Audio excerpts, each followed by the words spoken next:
আমাদের লিডার আসছে দীর্ঘ 17-18 বছর পরে, আপনারা সবাই জানেন।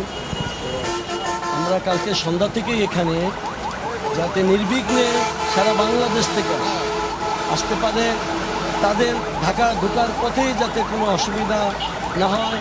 আমাদের সাজিদুল ইসলাম তুলি এবং হানিফ এন্টারপ্রাইজের সত্যতাকারী, ওনার তত্ত্বাবধানে, ওনার আয়োজনে আমরা সেবামূলক এই ক্যাম্পগুলো করেছি।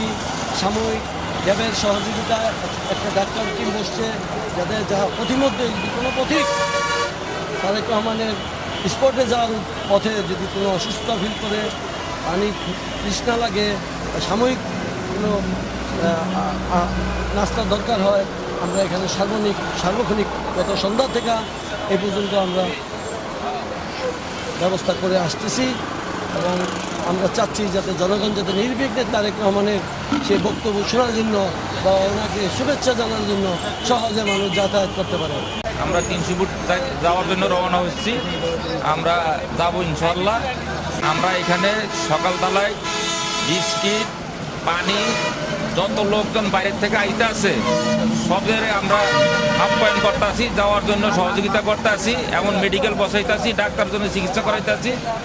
এখন আমরা লোকজন নিয়ে আমরা লিডার আমাদের দেশে বাংলাদেশে আসতেছে, আমরা লিডারে দেখার জন্য, তারেক রহমান সাহেবকে দেখার জন্য আমরা 300 ফিট রওনা দিতে আসি।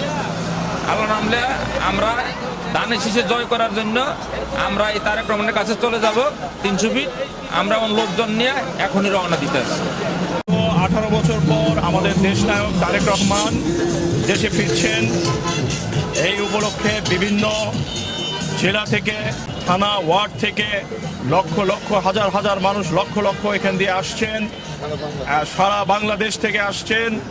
সাজিদুল ইসলাম তুলি এবং হানিফ সাহেবের পক্ষ থেকে এখানে এই আয়োজন করা হয়েছে। আমরা অস্থায়ী একটা ক্যাম্প করেছি প্রাথমিক ট্রিটমেন্টের জন্যে।